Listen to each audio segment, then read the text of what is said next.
محمد بن منکدر علماء تابعین میں سے، اللہ کی خشیت سے بڑا مالا مال ہوتے تھے.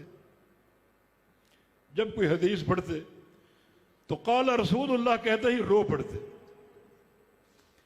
اور پھر جو آنسو آنکھوں سے گرتے اپنے چہرے پر مل لیتے کہ یا اللہ یہ آنسو جب بہتے ہیں کسی انسان کے تو وہ چہرہ جہنم پر حرام ہو جاتا ہے، تو میں یہ آنسو اپنے چہرے پر مل رہا ہوں، تیرے نبی کے وعدے کے مطابق میرے چہرے کو جہنم سے بچا لے، میرے چہرے کو جہنم سے پھیر لے.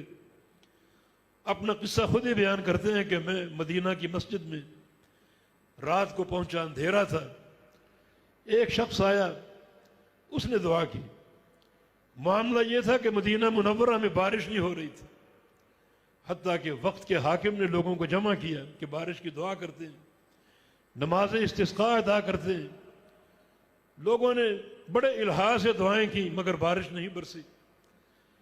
تو اس شخص نے اندھیرے میں کہا کہ یا اللہ شہر والوں نے دعا کی، تو نے قبول نہیں کی، تیرا حکم نہیں آیا، میں تجھے قسم دیتا ہوں کہ بارش عطا فرما دے، یا اللہ بارش دے دے، یا اللہ بارش دے دے. 2-3 بار اس نے دعا کی. محمد بن منکدر کا بیان ہے کہ میں نے اچانک بادلوں کی گرج سنی، بادل گرجنے لگے، بجلی چمکنے لگی اور چھم چھم بارش برسنے لگی. پھر وہ شخص رات بھر روتا رہا کہ یا اللہ میں کیا چیز ہوں کہ تو نے میری درخواست پر بارش دے دی. اہل مدینہ نے دعا کی، تیرا حکم نہیں آیا، تو یا اللہ میں کیا ہوں، ایک حقیر سا بندہ، اور تو نے میری دعا سن لی اور بارش عطا فرما دی. پھر رات بھر وہ شخص نفل پڑھتا رہا، سجدے کرتا رہا. محمد منکدر بھی اپنی عبادت مشغول رہے، نظر اسی کی طرف تھی، حتیٰ کہ فجر کا وقت ہو گیا. اس نے وتر پڑھا اور وتر پڑھ کے مسجد سے باہر چلا گیا. وہ کہتے ہیں حیران کہ مسجد سے باہر کیوں گیا، اذان ہوگی، فجر کی جماعت ہوگی، نماز پڑھ کے جاتا. مسجد سے باہر چلا گیا حتیٰ کہ اذان ہوئی. اذان سن کر جب محلے کے لوگ آئے، اہل علاقہ آئے، تو ان کے بیچ میں یہ شخص بھی آ گیا. تاثر یہ دیا کہ میں نے رات کچھ نہیں کیا، میں تو ان لوگوں کی طرح ابھی مسجد میں داخل ہوا، اپنا رات کا عمل چھپانے کے لیے، اپنی دعا کا جو ایک معاملہ وہ چھپانے کے لیے، کہ میں تو ابھی لوگوں کے ساتھ مسجد میں داخل ہوا. اور پھر نماز فجر ادا کی. تو محمد منکدر نے سوچا کہ یہ شخص محبت اور دوستی کے قابل ہے، نیک شخص ہے، کیوں نہ میں اس سے دوستی کر لوں، محبت کر لوں، تاکہ اس کے تقوی سے میں بھی مستفید ہوں. پیچھا کیا اس کے گھر تک کا. وہ ایک جھونپڑی میں رہتا تھا.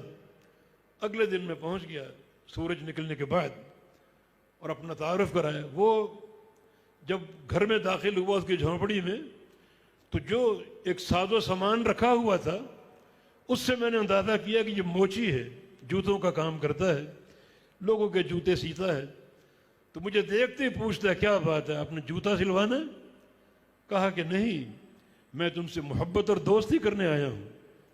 کیوں، کیا وجہ ہے، مجھ سے کیوں، مجھے تم نے کیوں چنا؟ تو رات کا جو واقعہ تھا وہ بیان کر دیا. وہ شخص تھوڑا تیش میں آ گیا، غصے میں آ گیا. باہر کے ملاقات ختم ہوئی. اگلے دن پھر وہ گئے تاکہ اب یہ دوستی اور مضبوط ہو. دیکھا کہ جھونپڑی وہاں سے ختم ہو چکی تھی اور وہ شخص وہاں سے غائب ہو چکا تھا. محلے کی خاتون بوڑھی دروازے کے ساتھ کھڑی تھی. اس نے کہا کہ تم جب کل آئے تھے تم نے کیا کہا اس کو، کیوں اس کو ناراض کر دیا کہ تمہارے جاتے ہی اس نے اپنا ساز و سامان سمیٹا اور یہاں سے روانہ ہو گیا، کیا بات ہوئی تھی؟ تو بات یہی تھی کہ اس نے دیکھا کہ میرا معاملہ، کہ میری دعا سے بارش برسی، میری توبۃ النصوح سے بارش برسی، جو اللہ کے قرب کی نشانی ہے. یہ قصہ مشہور نہ ہو جائے اور شیطان ریاکاری کا وار نہ کر دے. اپنے اخلاص کی حفاظت کے لیے وہاں سے کوچ کر گیا. محمد بن منکدر کا بیان ہے کہ میں نے اس کو زندگی بھر تلاش کیا کہ میں نے تجھ سے اللہ کے لیے دوستی کی تھی، اللہ کے لیے محبت کی تھی. ہر وقت اس کی تلاش میں رہتا مگر وہ شخص نہ ملا، اپنی نیکی کو چھپانے کے لیے اور اپنے معاملے کے اخفاء کے لیے.